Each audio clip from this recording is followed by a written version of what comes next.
اللہ آپ کو برکت عطا کرے۔ عزیز دوستو، اللہ تعالیٰ نے قرآن مجید میں نبی پاک صلی اللہ تعالیٰ علیہ وسلم کی عظمتوں کا جگہ جگہ ذکر فرمایا ہے۔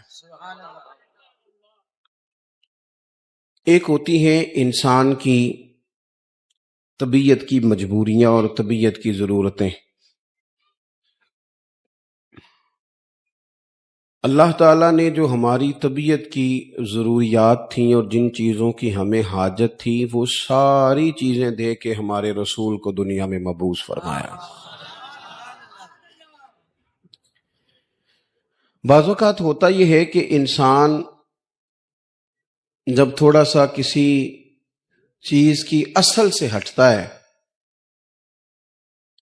جس چیز کی اسے ضرورت ہوتی ہے اس چیز کے علاوہ چیزوں کو استعمال کرتا ہے، اگرچہ وہ چیزیں درست بھی ہوں۔ مثلاً اگر آدمی کوئی زیادہ ہی مرچ مسالہ کھانے لگے، روز فاسٹ فوڈ کھانے لگے، جائز تو ہے کھانا، لیکن وہ روز کھائے گا تو صحت بگڑ جائے گی۔ اس کو غذا کی ضرورت ہے، لیکن غذا بھی تو وہ ہونی چاہیے نا جو اس کی صحت کے لیے ٹھیک ہو۔ اگر اس کی صحت کے لیے ٹھیک ہی نہیں ہے وہ غذا، تو وہ نقصان دینے لگے گی۔ بہت سارے لوگ دنیا میں بہت سارے کام کرتے ہیں، لیکن اس سے روحانی زندگی متاثر ہو جاتی ہے۔ بہت زیادہ پیسہ جمع کرنا، ہر وقت رزق حلال کی دوڑ میں لگے رہنا جائز تو ہے، لیکن اگر یہی کام ذہن پر، دل پر طاری کر لیا جائے گا تو پھر وہ ذرا بندے کو روحانی طور پر بے سکون کر دے گا، کچھ تکلیف بڑھ جائے گی۔ بہت ساری چیزیں ایسی ہیں جو اگرچہ اپنے اصل کے لحاظ سے جائز ضرور ہیں، لیکن اگر ان کی کثرت ہو جائے گی، اعتدال سے بندہ اوپر چلا جائے گا تو وہ بھی نقصان کا باعث ہوں گے۔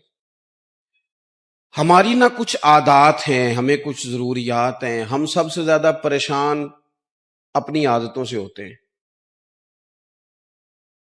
انسان کو سب سے زیادہ خطرہ اپنی خواہشات سے ہوتا ہے۔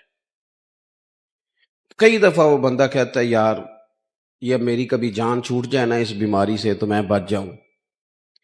وہ جتنی چیزوں کی ہمیں ضرورت ہے، جن سے ہم نے بچنا ہے، جو ہم نے استعمال کرنی ہے، جس سے ہمیں روحانی شفا ہونی ہے، وہ ساری چیزیں اللہ نے ہمارے رسول کو عطا فرمائی اور ہمارے لیے دے کر بھیجا۔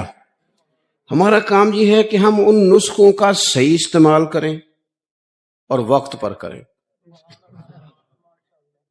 فجر اپنے وقت پر اور ظہر اپنے وقت پر، اعتدال رکھیں، تعین کریں۔ رزق حلال کا ٹائم اپنی وقت پر اور عبادت کا وقت اپنے وقت پر۔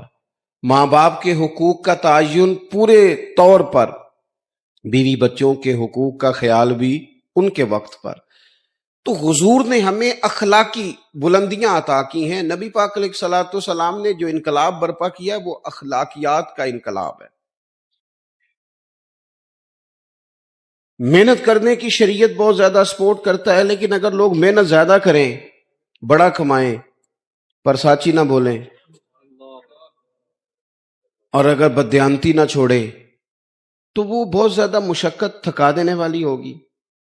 اللہ تعالیٰ نے رسول پاک علیہ الصلوۃ والسلام کے بارے میں ایک مقام پہ قرآن میں یہ بھی فرمایا کہ وَإِنَّكَ لَعَلَىٰ خُلُقٍ عَظِيمٍ، محبوب ہم نے آپ کو اخلاق عالیہ عطا فرما کے بھیجا ہے۔ بلند ترین آپ کی خو بہترین ہے، اونچے اخلاق کے ساتھ حضور دنیا میں آئے۔ ہمارے ہاں لوگ سمجھتے ہیں صرف میٹھا بولنا اخلاق ہے، حالانکہ میٹھا تو ڈھیر سارے لوگ مطلب کے لیے بھی بولتے ہیں۔ وقت اپنا ٹائم نکالنے کے لیے آپ چلے جائیں بہت مہنگی دکان پہ اور آپ ایک جوڑا بھی نہ خریدیں، سارے تھان آپ نے کھلوا دیے، سارے سیل مین نے کھول دیے، آپ نے کہا نہیں یہ میرے والا نہیں، اس نے کہا ٹھہرے میں نے پیچھے بھی رکھے ہوئے ہیں کچھ کپڑے، وہ بھی وہ لے کے آیا، وہ بھی آپ نے دیکھ کے کہا مجھے نہیں چاہیے، تو ابھی بھی اس نے ناراض نہیں کیا آپ کو، کہتے ہیں آپ دوبارہ آئیے گا، میں نے مال نیا بھی لانا ہے، ناراض نہیں کرتا۔ آپ اتر گئے سیڑھیاں، لیکن جب آپ اتر گئے تو بعد میں کہنے لگا لینا دینا ہوتا کچھ نہیں، وقت ضائع کرنے آ جاتے ہیں۔ تو یہ اس کا اخلاق نہیں تھا، یہ اس کی ٹریننگ تھی۔ اس کو ٹریننگ دی گئی تھی کہ تو نے گاہکوں کے ساتھ سخت. اگر اخلاق کا معاملہ ہو تو پھر کوئی گاہک ہو چاہے گاہک، پھر تو اخلاق ہے. اور اگر صرف اپنا گاہک ٹھیک کرنا ہے، یہ ڈھیر ساری جگہوں پہ معاملات ہیں. تو صرف میٹھا بولنا اخلاق نہیں، میری بات کو سمجھے. عادات کا سنور جانا، طبیعت میں صبر کا آنا، حوصلے کا آنا، وقار کا آنا، سچ بولنا، صرف حلال کھانا، اپنی زندگی میں دوسروں کے بارے میں اچھی سوچیں رکھنا، خواہشات پر